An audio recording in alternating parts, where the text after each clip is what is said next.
Welcome to Powering Through Life, and I'm your host, Teresa Sims.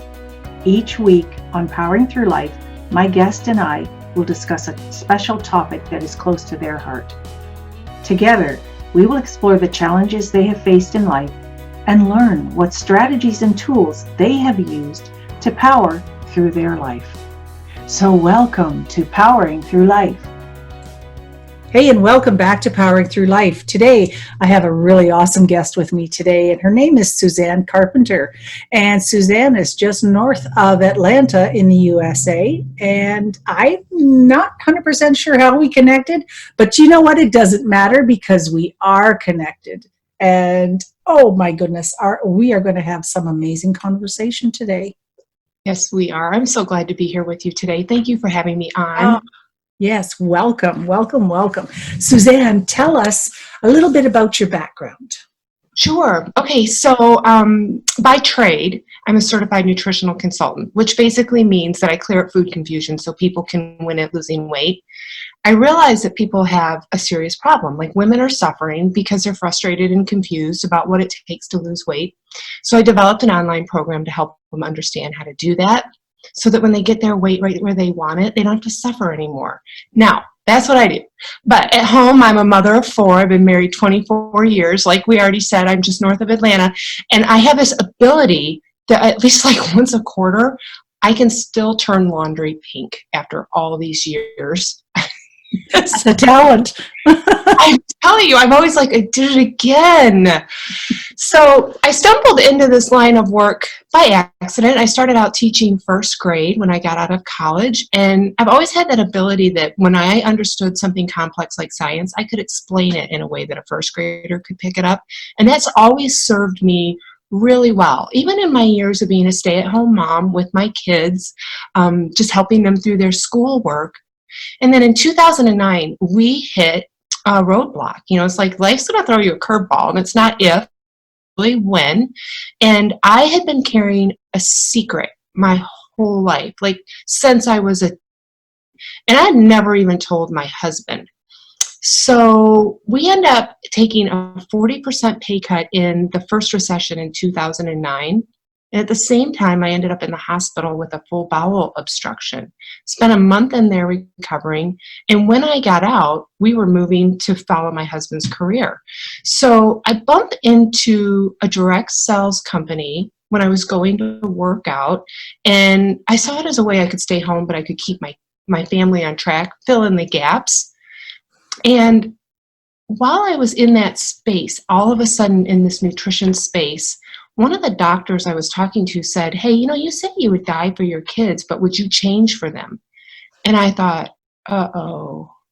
Because I have 2 girls and 2 boys, and I thought, I'm going to need to come to peace with the fact that I have an eating disorder, because I can't stand the idea that on the day, I can't stand the idea that they're going to grow up and look at themselves in the mirror and talk to themselves the way I talk to myself, or have a fractured relationship with food in their body like I did. And I'll tell you, that question is what changed everything and has me here on the podcast with you, sharing my journey. Well, thank goodness for that doctor making that statement to you, because otherwise you would have just went on and it would have been life as usual. But yes, you could have been teaching your children the wrong things. Yes, absolutely. Oh, goodness. So how did it work out? Well, I mean, it was tough. It was a lot of work. Ultimately, I say it worked out beautifully. But in the beginning, it was a struggle because I had these emotional things, these attachments to my integrity and my character, where once I realized I had been holding this secret, I felt like I was living kind of a half lie.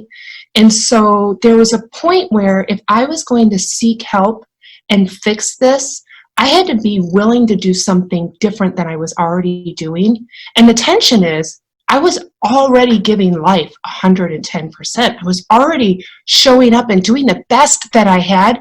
There was a point in my brain where it was illogical that there could be a better way, that there could be more information.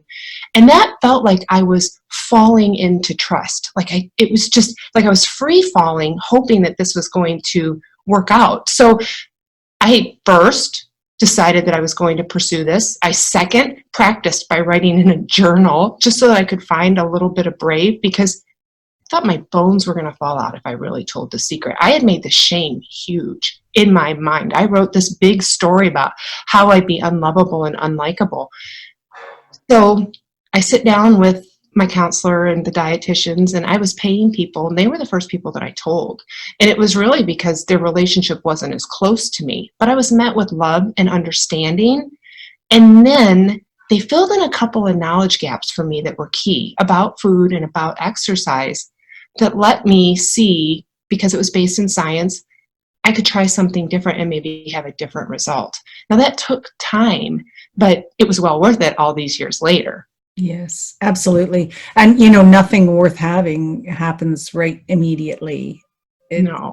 Everything takes time, because you need to really ingrain it in yourself so that it becomes a new lifestyle, a new pattern, a new habit, right? That's right. I mean, studies show it takes about 66 days to make a habit. So that means we're going to have to fail forward and do this thing bad perfect for a while. And if we fall out of line, keep getting back in line and just keep moving forward and not go backwards into the old habits. Mm-hmm. That being said, one of the I did is I set up guardrails. I still consider myself, even after all these years that I'm recovering. So my husband knows my triggers about how I might start to punish myself with exercise or start to over-exercise, or he's good to go, here's what I'm seeing, and pull me back in line. Good. You need that person. Luckily you've got your husband, but I mean, if you didn't have a spouse, you would need that one particular person in your life that could stop you, or say, hey, wait a minute, Suzanne, look here, this has got to stop, or I'm seeing this, or you have to have that person that's your fail-safe, right? That's right, because we have a lot of, like when the dog's out in the backyard and he's running his laps and he wears a groove in the backyard, I think our habits of our life have worn grooves, and it's really easy to accidentally slip back into them when you're trying to make a new groove. And those trusted truth tellers in your life can be key for keeping you on your new path that you want to be on. Yeah. Otherwise, it just you get stuck back in that habit. You can't see anything different. Oh, it's too difficult. I don't want to do that today. And you just fall back, and that helps no one. No one. Absolutely no one. So this is all revolving around emotional eating. Yeah. So tell me and our listeners, what emotional eating is. Oh, sure. I mean, this is really what we've got to tackle. Okay, so anybody can get a meal plan off of the internet or get a trainer to help them with what to eat. It's only going to last for women on average 4 to 6 weeks. Willpower kind of runs out. It's still a calories in, calories out equation. It is kind of, with the exception of certain health problems, it can be a little bit black and white, but we don't do it. And why? Well, so that's where the emotion does happen. Emotions override logic, and we as humans are struggle. It's not if, it's just when. So what we have to think about is, am I emotionally hungry or am I physically hungry? So as humans, we're wired to want to feel good. And this was a pivotal training for me when I first started stepping out of this eating disorder. Was over here in your left hand, if you were to put it on the table, it represents like putting your hand on a hot stove. You couldn't keep it there. You'd have to pull your hand away. That's the same as extreme pain that you can't sustain, like being tortured or something you can't hold on to. Same thing if you put your right hand on the table, that represents extreme happiness that doesn't last, like Christmas morning or the endorphins from an exercise or something like there. Now, we as humans want to move away from pain as fast as we can, and there are some things we can do that make us feel better, but since society frowns on it, we don't really do it that much, like gambling, drinking, stealing, driving too fast, pornography. We kind of don't do that or to make ourselves feel better. However, one of the ways we can make ourselves feel better and have a little endorphin rush is we can eat food. So let's say you've had any number of reasons that you're feeling pain. You're bored, you're tired, you have to write a hard email, there's a conversation coming you don't want, you're trapped at home, the kids are getting squirrely, you're having a difficult relationship, you're stressed. Any number of pain feelings that you want to move away from, that would represent, like, say, this pen on my hand. That's the emotion you're feeling. So then our body is wired to help us not feel pain So your brain probably is going to send you to go get food to increase your endorphins, your serotonin levels, make you feel better. All you know is, I'm stressed and now I'm eating peanut butter and pretzels. Huh. Well, what's happening is the peanut butter and pretzels are temporarily covering up that yucky stress feeling because you're numbed out with that. The problem there is, once the peanut butter and pretzels you're done eating, that food is finite, you're left with that same problem. It didn't get fixed. And now you have blood sugar going up and down, which feels bad. Your stomach might hurt, which feels bad. And worse yet, you might feel regret or shame because you didn't intend to do that, even though emotion overrode logic. This is very normal when you emotionally turn to food. One of the reasons is probably the food you've turned to is a comfort food for you. Probably that comfort food is something you ate when you were a child. My guess would be one of the 5 comfort foods anybody would turn to is from their childhood, because for most of us, if not the entire childhood, at least a certain part of it, that was a time when you felt comfortable and cared for and safe and connected, and somebody else was looking out for your well-being. We're actually looking to those foods to remind us of that time, to soothe whatever emotional problem we're having. So, to land this plane about the emotional eating, you can tell if you're doing it, if, like, let's say you're working and all of a sudden you really need pretzels or chocolate chips or whatever. All of a sudden it comes on like that. My bet is that you're not physically hungry, but you are emotionally hungry because you have to have a difficult conversation. You're about to get into a meeting that's going to challenge you, or you are tired or whatever, and you're looking for the food as a way to crowd out that bad feeling. So if we can actually realize, whoop, this came on really fast, I'm probably looking for the food to comfort me. What do I need to be comforted from? That's when we're going to start getting into some of the solutions. Physical hunger, man, that's when you hear your belly growl. That's when you feel those knots in your stomach, and it kind of comes on gradual, and that's when we don't feel as often, to tell you the truth. But it's the emotional eating that is so important to start thinking about and having a conversation with yourself about. And a lot of times it happens when you're not in the throes of it. It's during the time of the day when you do feel willpower, when you do feel in control, thinking to yourself, okay, I tend to blow it about this time of day, and I tend to do it with this type of food. What's triggering me to go do that? And find out what that answer is. What feeling are you trying to solve? Because that's the tipping point when we can get there. Yeah, you've already established your pattern that's the time of day that you're going to go looking for something to eat. So it becomes habitual then. And yes. And, also going along with, you go ahead and you eat, like you were mentioning, peanut butter. And well, for me as a child, yes, peanut butter right out of the jar, because it was something I could get that would be taken away from me. And if I was having, say, liver for dinner, then I wouldn't have to eat that. I was already full. But the guilt, though, actually is something horrible that you feel once you've done the emotional eating. Mm-hmm. And then you realize, oh my God, what have I done? Yes. And that's where some of the other purging and all that other sort of things come from. Is that correct? That's right. That's right. Because now you're thinking, how am I going to erase this? How am I going to undo what I just did that I didn't need to do? See, once upon a time, I did weigh 226 pounds before I was ever pregnant. And so I know the feeling of getting dressed in the morning and not a lot of your closet fits, or everything's really tight. Like your hair is wet on your back and you're trying to put your pants on and they don't fit right and you feel like an underdog. I know that feeling of defeat in the morning that you have to overcome in order to go be incredible in your life. That's a hard place to start your day out.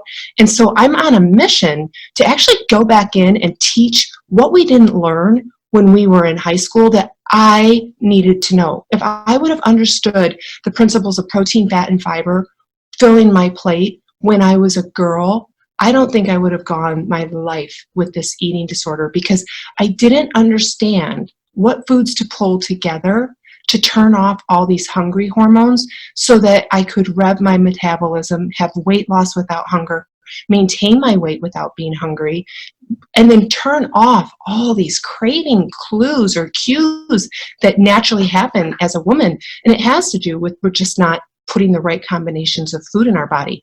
The thing is, it's not so hard once you're taught the right thing to do, but it needs to be based in science rather than piecemealing things together, because that's what I was doing for years, piecemealing together. And my clients and the people I work with are taking little pieces off the internet and piecing a program together, and they're not really getting to where they're losing weight and sustaining it. They're still yo-yo dieting afterward, because it's however long you can do whatever goofy program you pulled together.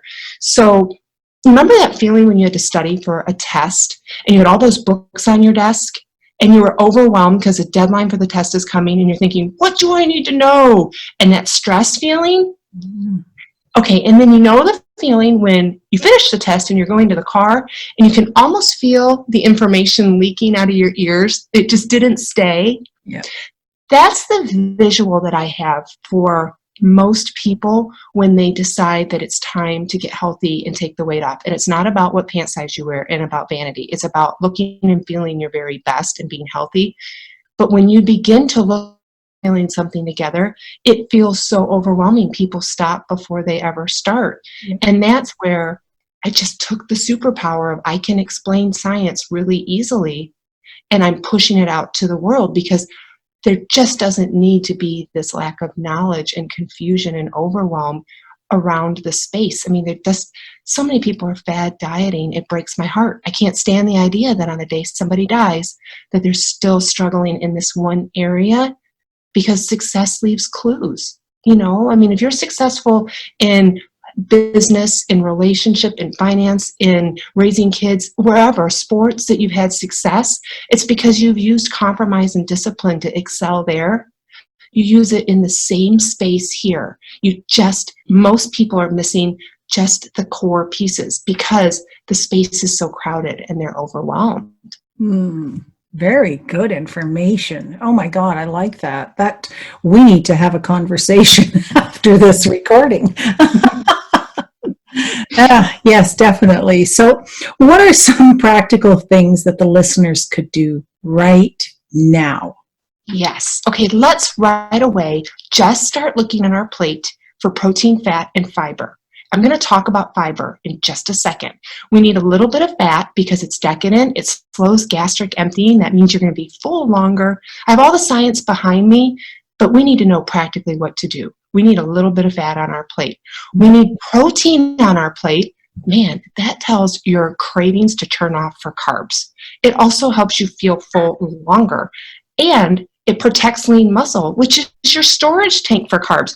It's like your gas tank. You want a big gas tank, not a little gas tank. Now, I'm long and lean, so eating protein isn't going to make you bulky. It's just going to retain what you have. Problem is we're losing it as we get older.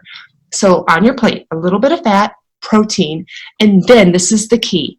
We want to focus on fiber, which is part of a carbohydrate. So instead of protein, fat, and carb, we're focusing on protein, fat, and fiber. Fiber is a 0-calorie part to a carbohydrate. Your body cannot digest it. Your body will burn so many calories trying to digest it. Now, weight loss is a side effect of getting healthy. So a high fiber diet is linked to balancing blood sugar, lowering cholesterol levels, reducing risk for cancer, breast and colon cancer, reducing risk for type 1 and type 2 diabetes, reducing inflammation in the body. I mean, overall, this is a super unsexy nutrient that we all need to ridiculously pull back into our every single day eating pattern. But fiber acts like a broom and a sponge. And if you can get your fiber starting today up to 24 grams for the next week, your body's going to malabsorb about 100 calories, 90 to 100 calories a day. Over the course of a year, that can lead to a 10-pound weight loss, studies show, just by upping your fiber. Then the next week, as your belly gets used to it, we'll start going up to 35 grams a day. That way, we're making sure we're above 25. But when you're eating fiber throughout the day and all your meals, these are spurts of cardio.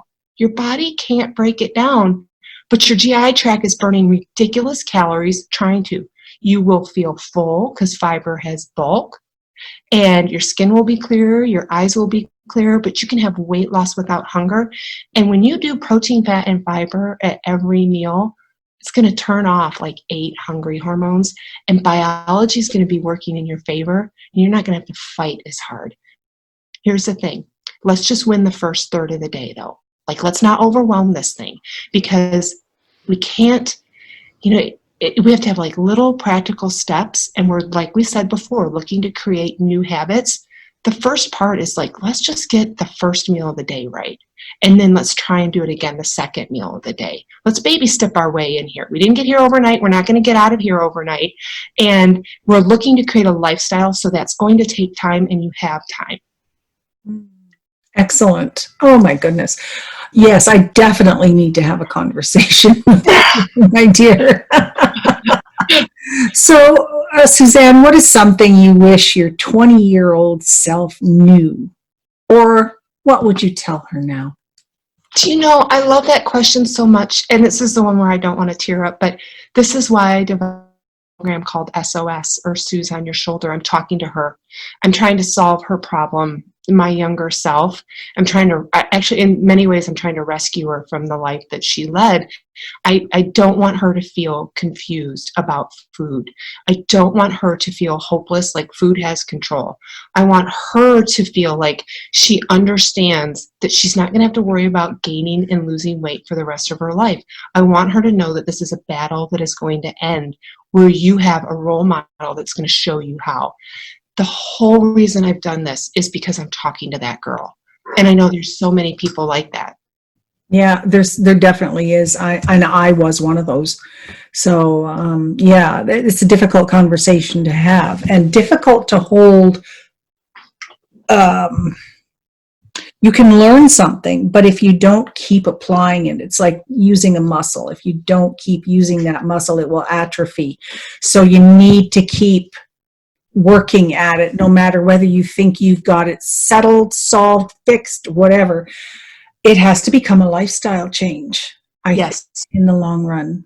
Yes, if we have not found a pattern of eating that you can sustain and do right now, that you see yourself doing when you're 70 and 80, we haven't gotten there. Mm. And so it's not about losing weight or maintaining weight and having to take out your favorite foods. It's just the opposite. It's learning, okay, most of the time I'm going to do protein, fat, and fiber because it makes me feel really good, but knowing what are my top 5 favorite foods, like what really makes my chops happy, and figuring out how to work those into the success equation, not how to create a lifestyle taking them out, because that's no way to live. No, I have another friend who is a coach for teaching you how to eat healthy, and having a good love affair with food, in a healthy scent. And I've said to her before, I love to bake. I'm a baker. I have right from the word go. And today we're making bread, but I will have some. I will even have a piece of chocolate cake.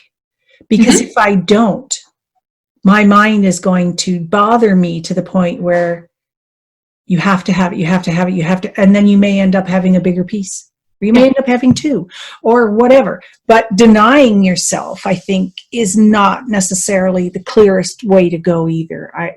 Small bits, I think, if you have to really have that, it's one of your favorite 5 things, like chocolate cake is for me. A good chocolate cake. I will have some of it, because if I don't, I'm going to drive myself crazy. It's going to be there all the time. I'm going to walk past it how many times? It's almost calling to me, those kind of things. And that's interesting you say that, because I agree with you 300%. People have this habit, myself included, the old me, of attaching rules to food. And food is neither good nor bad. Food is just energy in. That's all, food. And so what we will do is, let's say today, I'm going to eat everything, including the whole chocolate cake, because tomorrow I'm going to be perfect for the rest of my life. I have heard that from so many people. I was that girl. I'm going to binge because tomorrow I have to be perfect for the rest of my life. Then we start that pattern of I'm going to be perfect for the rest of my life. And then we make rules of no more chocolate cake ever again because that food is bad. All right. So then what happens is it makes sense to skip chocolate cake forever because it's bad and it's what got me in trouble. And then instead, I'm going to overeat all these other foods trying to quelch my desire for the cake when in fact probably you ate twice what you should have trying to stuff out that craving. To your point, you are so much better off realizing that chocolate cake is up in my head. I'm going to have 3 bites of this thing. I'm going to have a thoughtful indulgence because I want to lose weight, but I'm going to have 3 bites. I'm going to have the first bite taste awesome. That's the best bite. That's the endorphin bite that you never get a better tasting bite than the first one. The second best bite is the last bite. That's the one that lingers. So the only difference is your middle bite going to be 1 or is it going to be 100, which is gluttony? If you can get yourself to be like, I'm going to have a middle bite that says, ooh, I still have more coming, and the 3 bites and have a thoughtful indulgence, you can have your cake and you can have your waistline too. Ooh, I like that. I love that coin phrase. That's fantastic. I like that. That's fantastic. So we have a lot of really good information in here. And I think that, we need to have you back again because this is a fantastic topic.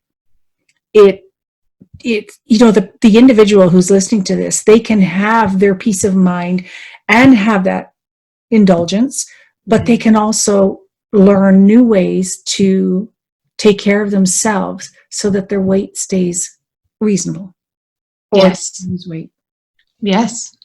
That's exactly right. Yeah. Well, that's fantastic. I think this has been a really good topic. Is there anything else you'd like to share with us today?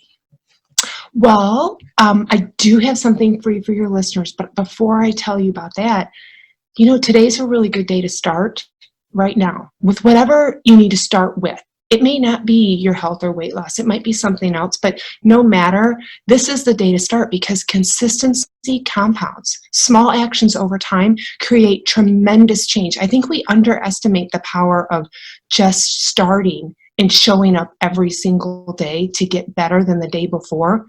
This is the day to start that thing, fail forward, do it bad, perfect, and know there's a space for you. Somebody wants you to walk through whatever journey or struggle you're thinking you need to walk through because you're going to be an encouragement for them on the other side. I could have never guessed when I was getting ready to give up my shame and my secret that it was going to be a platform that I built a message on to try and change the world and change how people think about food. What a beautiful gift you were given. Right? Yes, now. Yes. Yeah, we look at them now like we were talking earlier about car accidents, about your journey with eating and, other things we've gone through. We didn't ask for those things. We thought they were horrible when we were going through them, and yes, they were. And they did have lasting results. However, we can teach somebody else. We can transform ourselves first and then teach other people that there is more to life than what we're miserable about or going through or having to deny ourselves a piece of cake. That's right. And they say your blessings are in your burdens, and that can be one of the most comforting things that you can tell yourself when you're going through a struggle. Mm-hmm. Definitely, definitely. So do you have a quote or a famous saying that you would like to share with us? Yes. You know what I love? Is decide what it is you need most in this world and go do that. And it's by John Maxwell. And that has been a foundation of everything that I have done. Fantastic. Now, Suzanne, when your episode is put up on the website and on all the different social media places that it will get put, I will have all your contact information in there. And listeners, I really urge you to get in touch with Suzanne. Get in touch with her and find out what this is all about. I know I'm going to. So I have 7 free days of SOS for your listeners. All they need to do is go to one80.com, carpenter180.com, sign up for 7 free days SOS. And then for your community, if they put Teresa in the checkout code, you'll see the coupon code is what I meant to say. I'm going to send them a bunch of different grocery lists to help streamline what they're buying so it makes sense, makes it easy. It's not like that 17-page grocery list that none of us ever look at. It's for real. What do you take to the grocery store? If I go to Trader Joe's, what should I get? If I'm in Costco, what would be good to get? That way you're not spending extra time thinking or trying to decide, nor money on things that aren't going to serve you as well. So I'm just going to send those lists off to try and help.